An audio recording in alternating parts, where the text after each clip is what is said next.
STD আইএসডির ফারাক কিছু বুঝিস? হ্যাঁ, 3বার রোজ দুবাই থেকে ফোন আসছে। কিস্তি সব আমায় খেতে হচ্ছে তোদের জন্য। তোরা সব ভদ্রলোক, কথায় কথায় ভদ্রলোকদের মতন সর্দি ঝাড়বি আর পকেটে রুমাল দিয়ে ঢুকিয়ে দিবি। আমরা কি করব? আমাদের তো যা যা বলা যায় তাই করেছি। তাই করেছিস? না গো, আমি আর হরি পুরো ঘটনার হাল হাকিকত পুরো একদম নকশা আমাদের হাতে। অমর কি বলছে? দাদার ইনস্ট্রাকশন মতোই তো কাজ হচ্ছে জিদ্দা। দাদা বলেছে একদম হড়বড় করবি না, ধীরে ধীরে ঘটনার মধ্যে ঢুকে যাবে।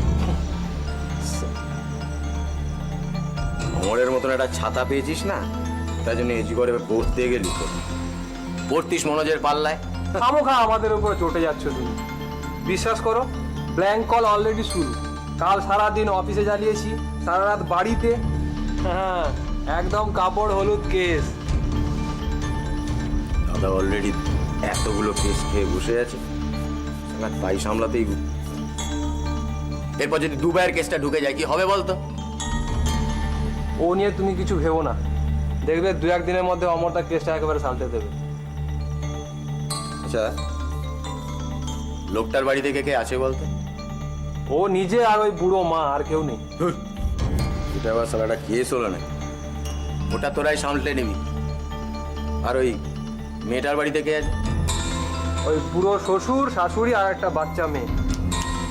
ফোন নাম্বারটা দে তো, বুড়োটার সাথে আমি কথা বলবো। নাম্বারটা দে। তুমি খামোখা, আমরা তো অলরেডি কথা বলে ফেলেছি। শোন, তোর ওই অমরদার ফর্মুলাতেই আমি কথা বলবো। হ্যাঁ, ওরে শালা ফোনে তো দানা ভরা যায় না, আমিও জানি। নাম্বারটা দে। ঠিক আছে, নাও।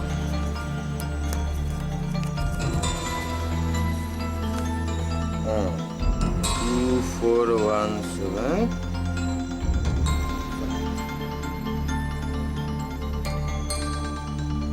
রাখ।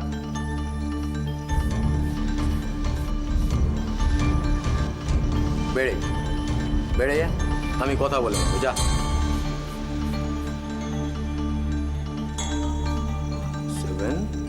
78505। হ্যাঁ গো, কি বললো তোমার ওই মেয়ে? আমার মেয়ে মানে? আরে ওই হলো রে বাবা, তোমার মেয়ে, তোমার চেনা মেয়ে, ওই একই তো হলো। তো কি বলো, অত সাজিয়ে গুজিয়ে কথা বলতে পারিনি। কি বললো কি? কি আর বলবে, দিয়ে দেবে। একটু সময় লাগবে, আমাদের আস্তে আস্তে তুলতে হবে সব জামা কাপড়গুলো। আর একটা পার্সেন্টেজ সেরকম হলে বিক্রির পরে দিতে হবে। বাহ, সে তো ভালো ব্যবস্থা। Thank you madam. কি ওটা ও বলতে হয়, ওরকম একটু তো না বলা হয় নাকি? দোকানে সব কাস্টমাররা আসছে, হ্যাঁ, তা সব জিনিসপত্র কিনে সব যদি দেয়, তাহলে তাদের তো এই সমস্ত ব্যবস্থা করতে হবে না। এরকম বলতে হয়, নাহলে লোকে কি ভাববে? কি দেখে কি বললো, কি কবে দেবে কায়দার জামা? কায়দার জামা আবার কি? সব সুন্দর সুন্দর জামা, জানো না তুমি? আমি ঠিক করেছি গৌরবকে একটা সুন্দর জামা কিনে দেবো, যেদিন সেঞ্চুরি করবে সেদিন পরবে। আর আমাকে? পায়জামার উপর ওই ধরনের জামা কাপড় পরে না, জানো তো? মা, তাহলে কাল থেকে প্র্যাকটিস চলে যায়? প্র্যাকটিস যায়? প্র্যাকটিস যাচ্ছে সবে জ্বর ছাড়লো, এই এখন ট্যাং ট্যাং ট্যাং ট্যাং কাজটা প্র্যাকটিস করছে। স্কুল যেতে পারলে না, এগুলো ইয়ে নেই, আবার এদিকে কায়দা মানে জামা কাপড় পরছে। আফসোস নেই একটা। মা, দেখলে তো বাবা কি বললো, আমি যাবো না নাকি? জান না, যাবি না কেন? আজকের দিনটা একটু দেখ। এই তো জ্বর থেকে উঠলি, আজকে তো প্রথম ভাত খাবি। শরীরটা কেমন লাগছে দেখ, আগে দেখ। মা, অভিক স্যার বলেছে আমি যদি না যাই আমাকে টিমে নেবে না। নেবে না তো নেবে না, ভারী আমার ব্যাটম্যান হতে এসছে। কি একবারে এইবারে তো আর ব্যাটম্যান বলিনি। বাবা কিন্তু এই, একদম নয়। তুমি প্র্যাকটিসে যাবে না সেটা আমি ঠিক করব। বারবার বলেছি বাবা বেরোনোর সময় এরকম বিরক্ত করবে না। একটা কথা শোনো না কেন? থাক ওকে আর বকো না, সবাই জ্বর থেকে উঠেছে। যাবি রে বাবা, যাবি। তুই হড়বড় করছি কেন? তারা একটু মা বলুক, যা বলবে সেটা শুনলেই যাবি। ওর কাশির দিকে তো খুব খেয়াল আছে। রাতের বেলা উঠে যে তুমি নিজে কাশো, সে ব্যাপারে ওইসব আমার সব খেয়াল আছে, ওইসব ইয়ে করে না। আমারও কাশি পেলে আমি সঙ্গে সঙ্গে জল খেয়ে নিই। বাবা সাংঘাতিক সলিউশন। আর সারাদিন দোকানে বিড়ির পর বিড়ি খেয়ে যাও। বিড়িতে তুমি বারণ করে দিয়েছো, ওইসব আমি খাই না। বোঝো না, এই যে বিড়ি খেলে তুমি যে বললে যে গায়ে সব গন্ধ ওঠে, কাস্টমাররা সব, ওই জন্য খাই 2-4টে, সে বেরিয়ে গিয়ে খাই টাকা। ঠিক ঠিক তো তোমার এই কথাগুলো আমার একদম বিশ্বাস হয় না, মিথ্যে মিথ্যে কথা যত। বাস, ছেলের সামনে আমাকে অমনি গুলবাজ বলে দিলে, সামনে তো ঢপ ফপ আমার দেওয়া চলে না। হ্যাঁ, তুই জানো তো আমি ব্যবসা করি। হ্যাঁ, এই সমস্ত ঢপ আমাদের কারবারে নেই। ওই পাশের শালের দোকানে বড় বড় করে লেখা রয়েছে, সততাই ব্যবসায়ীর মূলধন, বুঝো? হ্যাঁ, ওসব আমাদের চলে না। বলা হয়ে গেছে? সত্যবাদী বিল্লনাথ বাবু, কি? আপনার বলা হয়ে গেলে একটু ঘড়ির দিকে তাকান, দোকানটা কিন্তু আবার খুলতে হবে, আপনাকে বেরোতে হবে। দেখেছো এই দেরি করে দিলে তোমরা, তোমরা তো এই যাওয়ার সময় তোমরা এত কথা বলে দাও না, এই মধ্যখানে সমস্যা। যাই সব সাবধানে মানেটা থাকো। কি? হ্যাঁ, ঠিক। বাবা, আপনি এলাম। ও মায়া, শোন, আজ আমি তোকে কিন্তু স্কুলে পৌঁছে দিতে পারবো না। মানে আমাকে একবার অংশুমান বাবুর অফিসে যেতে হবে, বুঝলি? তারপর আবার আমার নিজেরও অফিস আছে, তো লাঞ্চের মধ্যে ফিরতে হবে, ফরেন ডেলিগেটসরা আসবে, তাদের সাথে অ্যাপয়েন্টমেন্ট। সুতরাং আমি ঠিক আছে মা, তুমি কোনো চিন্তা করো না, আমি লতা মাসির সঙ্গে চলে আসবো। আগে কোনোদিনও আসিনি নাকি বাবা, এত চিন্তা? না, সেটা নয়, আমি জানি তুই পারবি, কিন্তু চিন্তাটা থেকেই যায় না। না না, তুমি চিন্তা করো না, তুমি যাও, ঘুরে আসো। যাও মানে? আমি তো তোকে বাস স্ট্যান্ড অব্দি পৌঁছে দেবো নাকি? তুমি যদি আজকে সকালেও বলতে, তাহলে আমি দাদুকে বলতাম, দাদু তো বেরোলোই, আমাকে না একবারে স্কুলে দিয়েই আসতো। না রে, আমি ইচ্ছে করে বলিনি, জানিস তো। আসলে বাবা পোস্ট অফিসে যাবে না, তো স্কুল একেবারে উল্টো রাস্তায়, দুবার বাস চেঞ্জ করতে হবে, সেই জন্যই আমি। তাছাড়া কি গো? আসলে আমি না, ওকে অংশুমান বাবুর অফিসে যেতে হবে, সে কথাটা একবার যদি বাড়িতে কেউ জানতে পারে, আমার সেই নিয়ে অশান্তি। আমি সত্যি বলছি মানে, আমি আর পারছি না, আমার ক্লান্ত লাগে আজকাল। মা, তুমি কি ঠিক সত্যিটা জানতে পারবে? সত্যিটা জানতে পারবো কিনা আমি জানি না, তবে সত্যিটা জানার চেষ্টা তো করবই। যাকে অনেক দেরি যখন হয়েই গেল, তাহলে আমি এক কাজ করি, ট্যাক্সি নিয়ে নিই, ট্যাক্সি নিয়ে আগে তোকে স্কুলে পৌঁছে দিই, তারপরে আমি স্ট্রেট অংশুমান বাবুর অফিসে চলে যাই। আমি আজকে অংশুমান বাবুর অফিসে যাবই। চল চল, দেরি হয়ে যাচ্ছে। আচ্ছা দাদু ভাই, এটা তো সচিন তেন্ডুলকর। হ্যাঁ, সচিন টেন্ডুলকার। Good good. এরপরে এটাকে রাহুল দ্রাবিড়, তারপরটা বীরেন্দ্র সেহবাগ। সাবাস দাদু ভাই, সাবাস। এ নাও তোমার আদা দিয়ে চা। আদা দিয়ে? তা ভালোই করেছিস। তবে এমন ঠেলে ঠুলে কেউ কাউকে কাজে পাঠায় না, 2-5 মিনিট দেরি হতো, দেরিতে যেত। তুমি জানো না বাবা, তো একবার কথা বললে থামতো, তার উপর নতুন দোকান খুলেছে, ওর স্টক তো এখন প্রচুর, সে বললেই যেত। না, একটু বেলা করেই যেত, একটু খেয়ে দিয়ে যেতে পারতো। না গো, নতুন কমপ্লেক্সের মধ্যে ওর ম্যাডাম ঝকঝকে দোকান কতদিনই বা হয়েছে খুলেছে, তুমি তো জানো। তার মধ্যে একদিন সকালে, একদিন দুপুরে, একদিন বিকেলে এরকম করে ব্যবসা করা যায়, লোকে কি বলবে বলো? তা হয়তো ঠিকই, তবে তুই কিন্তু বেশ মানে বেশ হিসেবই হয়ে গেছিস। এর মধ্যে আবার হিসেবের কি হলো? এটা তো ডিসিপ্লিন। তুমি তো বলতে, জানিস, জীবনের সব কিছুর ক্ষেত্রে ডিসিপ্লিনটা মাস্ট। রাইট। এটাই হচ্ছে স্পোর্টস। দোকানটা তাহলে বেশ দাঁড়িয়ে গেছে বল? এখনো তেমন নয়, দেখা যাক। একটা খুব সুন্দর কমপ্লেক্সে দোকানটা হয়েছে, তো একটু সময় লাগবে বাবা। তুমি চলো না, দেখে আসবে। এবারে নয় রে মা, এবার এসছি একটা বিশেষ দরকারে। এরপর যখন আসবো, সময় হাতে নিয়ে আসবো, তোদের দোকান টোকান দেখতে যাবো। আমার ম্যাচ দেখবে না? হ্যাঁ দেখবো, তোমার খেলা দেখতেই তো আসবো। হ্যাঁ হ্যাঁ, তুমি একেবারে সাপাং সাপাং ছক্কা মারবে তো। তুমি কেমন করে জানবে আমার কবে ম্যাচ আছে? সে আমি ঠিক জেনে নেবো, ও নিয়ে তোমায় ভাবতে হবে না। আর দরকার হয় সেরকম হলে কদিন এখানে এসে থেকেই যাব। যতদিন না তোমার খেলা হয় ততদিন আমি এখান থেকে নড়বই না। খুব মজা হবে। হ্যাঁ, খুব মজা হবে। আচ্ছা বাবা, এবারে একটু বেশি দিন থেকে যাও না। তুমি তো বলেছিলে 26শে জানুয়ারি আসবে, প্রথমে বলেছিলে, তারপর তো আসতে পারোনি। না না, আমার চিঠি পাসনি। আমি তো বেশ কদিন আগে চিঠি পাঠিয়েছিলাম। চিঠি পাঠিয়েছিলে, শরীর খারাপের কথাও লিখেছিলে, কিন্তু এক্স্যাক্টলি কি হয়েছিল তা কিন্তু কিচ্ছু জানাওনি তুমি। তেমন কিছু নয় রে, একটু বয়স হয়ে যাচ্ছে রে। তোর বাবা এখন বুড়ো দাদু হয়ে যাচ্ছে। একদম বাজে কথা বলো না তো, বয়স হয়ে যাচ্ছে। তেমন কিছু হয়নি, তাহলে তুমি এলে না কেন? আসেনি কেন মানে, আসলে একটা অন্য দরকারে আটকে গেছিল। কি দরকার বাবা? একটা একটা আবিষ্কার, একটা নতুন নতুন আবিষ্কার। আচ্ছা, বীরেন্দ্রনাথ ফিরবে কখন? সে তো ওর ফিরতে 8:30 9টা তো বাজে। অত দেরি হয়? আচ্ছা বাবা, দোকান বন্ধ করার তো একটা নির্দিষ্ট সময় আছে নাকি? আসলে দরকারটা ওর সঙ্গেই ছিল তো। তা তুমি কি আজই ফিরে যাবে নাকি? না না, জামাইয়ের সঙ্গে দেখা না করে তেমন হলে না হয় কাল খুব ভোর ভোর।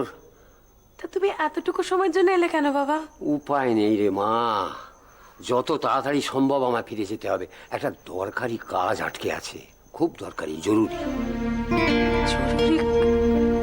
তা কি সেটা তুমি আমাকে বলো। দেখো, ওর বাবা তো বেসুরো গান ছাড়া কিছু বোঝে না, তুমি আমাকে বলো। না থাক, জামাই ফিরুক, ওর সঙ্গেই আলোচনাটা করতে হবে।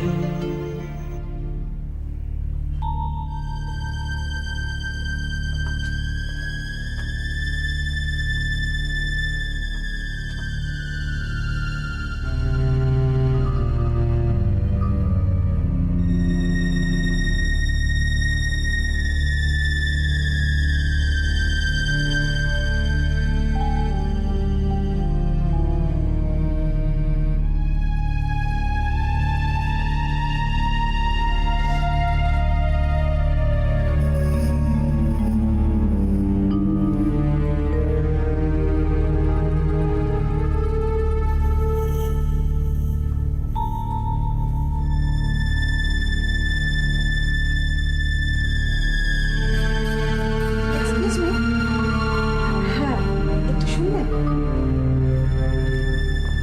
হ্যাঁ, কি হয়েছে বলুন? অংশুমান বাবু আজকে আসেননি? না স্যার, এখনো আসেনি। কখন আসবেন? উনি ছুটি নেননি তো আজ? ছুটি কিনা বলতে পারবো না, তবে এত লেট করেন না, রাইট টাইমেই চলে আসেন। আজকে এত লেট হচ্ছে যখন। আসলে আমার ওনার সাথে একটুখানি দরকার ছিল, সেই জন্য আপনাকে আমি চিনি, মানে দেখেছি। আপনি স্যারের সাথে দেখা করতে আসেন না? হ্যাঁ হ্যাঁ। আপনার অ্যাপয়েন্টমেন্ট ছিল? অ্যাপয়েন্টমেন্ট ঠিক ছিল না, মানে প্রত্যেকবারই আমি ডিরেক্টলি ওনার সঙ্গে দেখা করি, মানে অ্যাপয়েন্টমেন্ট নিয়ে দেখা করতে হয়নি এখন। আজকে আর মনে হয় আসবেন না।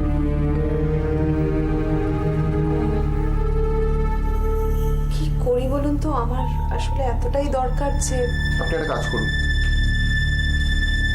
আপনি এখানে একটা চিঠি লিখে যান, আপনার ফোন নাম্বার, নাম দিয়ে এখানে বিষয়টা লিখে দিয়ে যান। কালকে উনি এলে বরং সকালবেলা আমি ওনাকে দিয়ে দেবো। আচ্ছা ঠিক আছে, অনেক ধন্যবাদ। পেনটা না না, আমার পেনটা।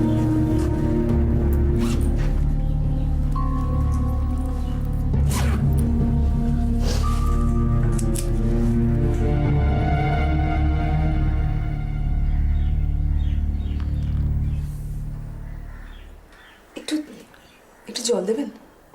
জল? হ্যাঁ অবশ্যই। Thank you.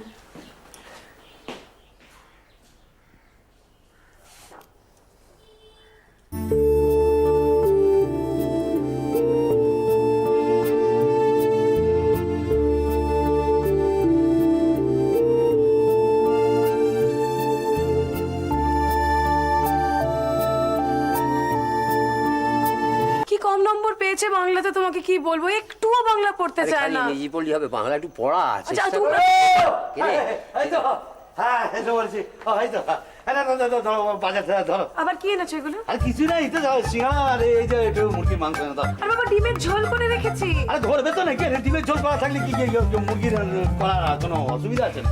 হ্যাঁ, শাস্ত্রে লেখা আছে নাকি যে ডিম হলে মুরগি হবে না, মুরগি হলে ডিম হবে না? কি বল, তুই তো কি কথা বল, তুই তো বুঝিস। হ্যাঁ চলো। আর তরকারি করতে হবে না, বসে পড়ো। নিয়ে আসো সিঙ্গাড়া খাওয়া। বুঝলেন বাবা? এই মোড়ের মাথায় আমাদের সিঙ্গাড়ার দোকান না? সিঙ্গাড়া? হ্যাঁ সিঙ্গাড়া।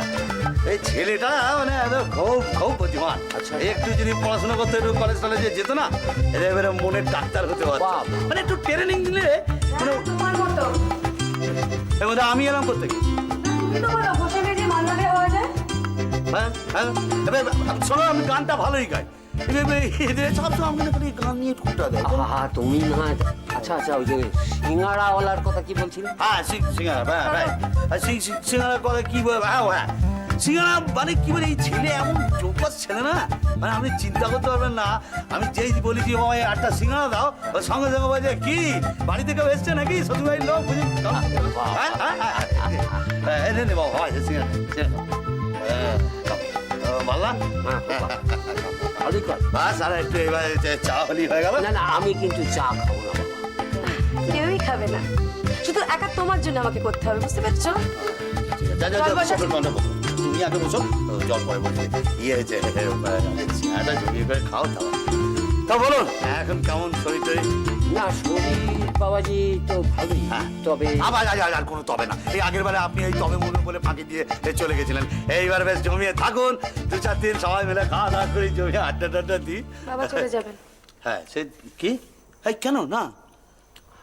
আমি তো বলেছি, বাবা বলছেন ভোরবেলায় চলে যাবেন। তাই তাই কখনো হয় নাকি? এই আপনার নিজের মেয়ের দোকান এমন সুন্দর করে এই সাজানো গোছালো, সে না দেখে আপনি চলে যাবেন? না না, এইবারে হবে না বাবা, এর পরে যেদিন আসবো সেদিন নিশ্চয়ই দেখে যাব। এই যা থাকবে না বলছি যে গো? আমি কি বলবো, তুমি বলো, বোঝাও। না না, এতে বোঝানোর কি আছে?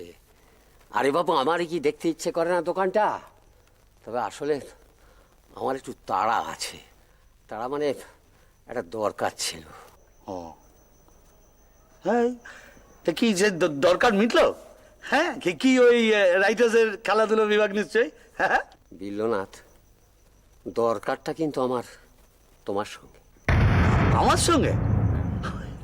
কি দরকার বলুন?